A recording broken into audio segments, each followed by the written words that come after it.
नमो बुद्धाय, जय भीम। साथियों, आज के वर्तमान समय में बहुजन समाज की राजनीति एक तरह से देखा जाए तो वो भंवर में है और भंवर में फंसाने का कार्य सिर्फ बहुजन समाज पार्टी की सुप्रीमो को जाता है। क्योंकि पिछले 10 साल से हम देख रहे हैं, लगातार देख रहे हैं कि वो सुधार की तरफ नहीं है, उनमें कोई सुधार नहीं है और वो उसको और भी गहरे भंवर में उतारती जा रही हैं। क्योंकि उनके पास आज बहुजन समाज के सच्चे अम्बेडकरवादियों की बहुत कमी है। वहाँ अम्बेडकरवादी है ही नहीं और बीएसपी का निर्माण बहुजन समाज के राजनीति करने के लिए तथा साथ में भारत भूमि पर अम्बेडकरवाद को स्थापित करने के लिए हुआ था। पिछले 40 वर्षों से हमने बीएसपी के लिए ही काम किया है। मान्यवर साहब काशीराम जी के साथ काम किया, उनको इलेक्शन भी लड़ाए, सारे काम किए, हर महीने उनको चंदा भी देते थे और मैं अकेला ही नहीं था, मेरे जैसे हजारों आदमी ऐसा काम करते थे। तब हजारों लोग उनके साथ जुड़े थे और वो समाज में जगह जगह नुक्कड़ बैठक भी कर रहे थे, लोगों को प्रेरित भी कर रहे थे। तब ये जो हजारों लोग उनके साथ जुड़े थे, ये समाज के प्रेरक थे। जो प्रेरक थे वही समाज को प्रेरित कर रहे थे कि बहुजन समाज की राजनीति मजबूत हो, एकता के साथ आगे बढ़े। जितने भी बहुजन समाज के जातीय घटक हैं, यानी एससी, एसटी, ओबीसी, मुस्लिम्स तथा दूसरे लोग जितने भी हैं, जितने दलित पिछड़े हैं और ख़ास तौर से पिछड़ी जातियों में, अति पिछड़ी जातियों में नाई, कुम्हार, गडरिये, लुहार, बढ़ई और ये मल्लाह, कुशवाहा इत्यादि बहुत सारी जातियां हैं जो हाशिए पर थीं। माननीय साहब काशीराम जी ने उनको सबको इकट्ठा किया, उनको राजनीति में लाने का श्रेय इन सभी अति पिछड़ी जातियों को भारत की राजनीति में लाने का श्रेय अगर किसी को जाता है तो सिर्फ मान्यवर साहब काशीराम जी को जाता है। उन्होंने इन सबको इकट्ठा किया और उनको ये बताया कि अगर तुम सब इकट्ठा हो जाओ तो इस देश की राजनीति तुम्हारे बिना चल नहीं सकती है। उनके इसी मंत्र से लोग इकट्ठा हुए। लोग उन दिनों सब कुछ त्याग कर, साहब के साथ लगकर, अपना सब कुछ नौछावर करके, यानी पैसा नहीं था उनके पास दूसरे संसाधन भी नहीं थे, पैदल ही लोग जा रहे थे, साइकिलों से जा रहे थे, साइकिल रैलियां निकाल रहे थे, जगह जगह बैठक कर रहे थे और लोगों को प्रेरित कर रहे थे कि बहुजन समाज के सभी जातीय घटक, जितनी भी अति पिछड़ी जातियां हैं, खेती वाली पिछड़ी जातियों के लिए मैं नहीं कह रहा हूँ, जो अति पिछड़ी जातियां हैं जैसे मल्लाह हैं, कुशवाहा हैं और दूसरी अति पिछड़ी जातियां हैं, वो सबको इकट्ठा करने में लगे थे। उन्होंने इन सभी जातियों में एक तरह से राजनीतिक सोच के बीज बोए, उनके अंदर जागरूकता बढ़ी, उनमें जो उत्सुकता बढ़ी और राजनीति में आने की उनमें एक ललक भी पैदा हुई। उस ललक के कारण ही इन सभी अति पिछड़ी जातियों में, अत्यंत पिछड़ी जातियों में राजनीतिक सोच बढ़ी, जागरूकता बढ़ी और वो इकट्ठा हुए। फलस्वरूप उत्तर प्रदेश जैसे बड़े प्रदेश में बहन मायावती जी 4 बार मुख्यमंत्री बनी। मुख्यमंत्री बनने के बाद उन्होंने जो कार्य किए, तब मान्यवर साहब भी थे, उनकी देखरेख में जो सरकारें चली और उन्होंने जो काम किए, बहन जी ने उस वक्त जो काम किए थे वो कार्य ऐसे हैं कि सम्राट अशोक के बाद अगर कोई काम हुआ है, जनहित का काम हुआ है, तो वो बहन मायावती जी के कार्य में ही हुआ, उनके कार्यकाल में ही हुआ। लेकिन ये सब होते हुए भी आज सब कुछ मिटता हुआ भी दिख रहा है हमको। सब कुछ बेकार जा रहा है। हमारे जैसे कई हजारों की संख्या में लोग हैं जिनकी 40 साल की मेहनत बेकार जा रही है। आज बहन जी ने ऐसी हालत कर दी है कि बहुजन समाज की किश्ती इस राजनीतिक भंवर में डूब रही है। इसे बचाने के लिए हमारा सभी से प्रार्थना है, सारे जातीय घटकों से, बहुजन समाज के सभी जातीय घटकों से, खास तौर से उन लोगों से जिनको मान्यवर साहब काशीराम जी ने इकट्ठा किया था, राजनीति में राजनीतिक चेतना पैदा की थी और उनमें उनको राजनीतिक लड़ाई लड़ने का प्रशिक्षण भी दिया था, जागरूक किया था। वो आगे आएँ, सब एक साथ इकट्ठा हों। बेशक उनकी पार्टियां अलग अलग हों, लेकिन हमको एक गठबंधन बनाना है। इस देश में दो ही विचारधाराएं, एक अम्बेडकरवाद की विचारधारा है और एक जो है ब्राह्मणवाद की विचारधारा है। तो हमको अम्बेडकरवाद की विचारधारा के साथ ही जाना है, क्योंकि अम्बेडकरवाद जो है समतावाद सिखाता है, सबको बराबर का मानता है, सबके लिए बराबर के हक हैं, सबको समान अधिकार हैं, महिलाओं को भी सभी समान अधिकार हैं। दूसरी तरफ जो है ब्राह्मणवाद है, जो कि ब्राह्मणवाद में विषमतावाद बहुत ज़्यादा है। यहाँ पर जो है वो शासन मनुस्मृति आधारित करना चाहते हैं, जिसमें विषमता ही विषमता है।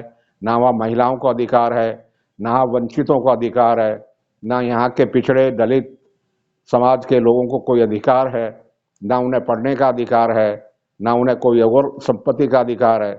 तो वो उसी तरह से यानी मनुस्मृति आधारित जो राज्य की स्थापना करना चाहता है वो यहाँ का ब्राह्मणवाद है। और उसके उलट जो अम्बेडकरवाद है, बाबा साहब डॉक्टर अम्बेडकर ने यहाँ का इस देश का संविधान लिखा, जिसमें सभी को बराबर के हक दिए, सभी को बराबर के नागरिक अधिकार दिए, न्यायिक व्यवस्था में सभी समान हैं, महिलाएं भी सभी समान हैं। महिलाओं के लिए सबसे ज़्यादा काम अगर किसी ने इस देश में किया है तो वो सिर्फ और सिर्फ बाबा साहब ने ही किया है। महिलाओं को यहाँ कोई अधिकार नहीं था। मनुस्मृति के मुताबिक महिलाओं को कोई अधिकार नहीं है। उनको तो कुछ समझा ही नहीं जाता था, उनको तो भोग की वस्तु माना जाता था, और ऐसा आज भी माना जाता है।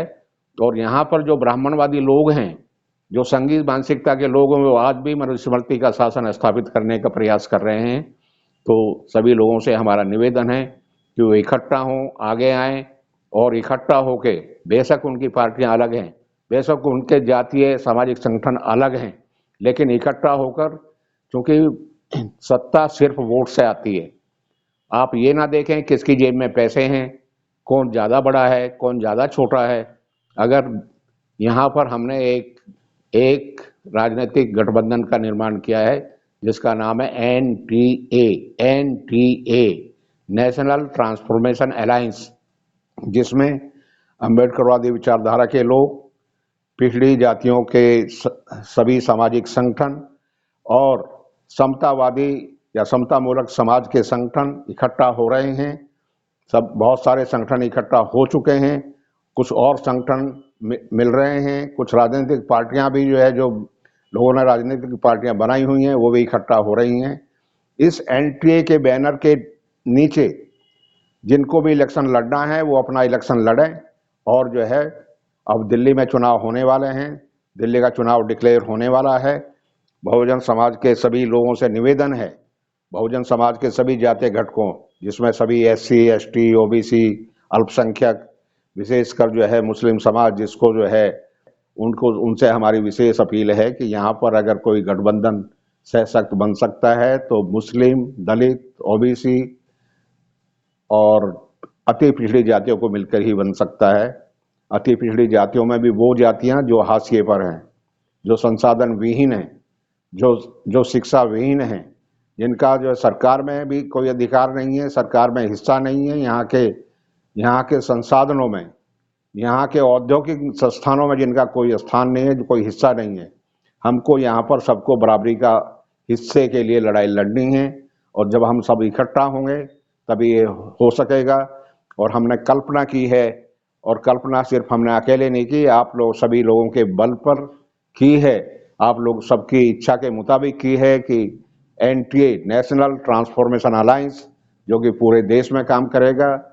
राजनीतिक पार्टियां जो है एक से ज़्यादा हो सकती हैं, और जो विषमतावादी गठबंधन है, जो यहाँ पर जैसे एनडीए गठबंधन है, वो समतावादी पूरा मनुवादी संगठन है, पूरा जो है ब्राह्मणवादी संघी संगठन है एनडीए, जो यहाँ पर आज मोदी और शाह और भागवत के कंट्रोल में काम कर रहा है। दूसरी तरफ इंडिया गठबंधन है, जिसमें कांग्रेस पार्टी और उस जैसी दूसरी पार्टियां हैं, उसमें भी विषमतावादी सोच है, वो भी ब्राह्मणवादी संस्कृति को बढ़ावा देते हैं।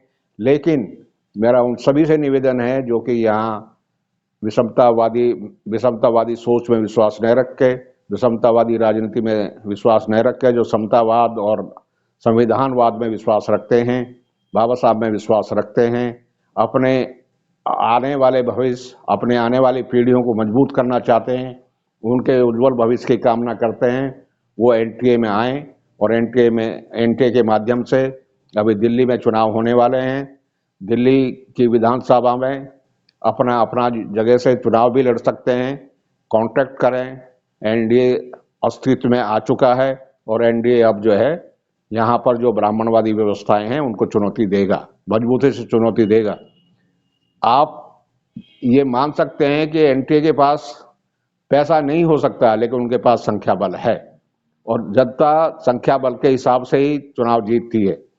डेमोक्रेसी है इस देश में, प्रजातंत्र है। प्रजातंत्र में आपका वोट ही सबसे कीमती होता है। सत्ता बदलने के लिए सिर्फ वोट चाहिए आपका, तो आपको वोट देना है एनडीए के कैंडिडेट को, चाहे वो किसी भी जातीय घटक का व्यक्ति हो। ब्राह्मणवादी पार्टियों या ब्राह्मणवादी गठबंधन को वोट आपको नहीं देना चाहिए, क्योंकि वो विषमतावाद में विश्वास रखते हैं, वो समतावाद में विश्वास नहीं रखते हैं, वो अम्बेडकरवाद में विश्वास नहीं रखते हैं। अभी कुछ दिन पहले आपने देश के गृह मंत्री अमित शाह जी का बयान सुना होगा।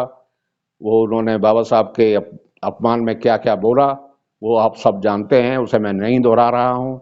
लेकिन आप इनको समझ लीजिए, ये वो सांप हैं, वो आस्तीन के सांप हैं कि आपके सामने जो है आपको अच्छा बोलेंगे, आपको पूरा जो है बहला फुसला कर जो है फंसाने की कोशिश करेंगे और जाल में फंसाने के बाद जो है आपको भंवर में डाल देंगे। लेकिन अगर आपको जो है अपनी व्यक्तिगत आज़ाद सोच के हिसाब से फैसला करना है तो आप एनटीए के फेवर में फैसला करें और एनटीए को अपना वोट दें। एनटीए से ही अपना जो है अपने जातीय घटक का जो है उम्मीदवार खड़ा करें। हम सब आपके साथ हैं और इसके लिए जो एनटीए का जो फ़ोन नंबर वगैरह, जिन लोगों से संपर्क जो आपको इसमें मदद कर सकते हैं, इस वीडियो के बाद आपको उस नंबर वगैरह आपको मिल जाएंगे, तो वो सभी नंबर पे आप संपर्क कर सकते हैं और एनटीए को मजबूत करें। हमारा यही, और एनटीए को मजबूत करने के बाद इस बहुजन समाज की राजनीति को, बहुजन समाज कोई एक जाति का गठबंधन नहीं है, कोई एक जाति की बात नहीं कर रहे हैं हम यहाँ पे, उन सभी जातियों की बात कर रहे हैं जो कि सैकड़ों की संख्या में हैं और दबे पिछड़े लोग हैं। वो उनको अपने अधिकारों से वंचित हैं। वो आज भी उनके पास न शिक्षा है, न रोजगार है, न उनके पास संसाधन है, न देश के संसाधनों में उनकी हिस्सेदारी है, न उनकी सरकार में हिस्सेदारी है। उन सभी को हमें सशक्त बनाना है, यही हमारा उद्देश्य है।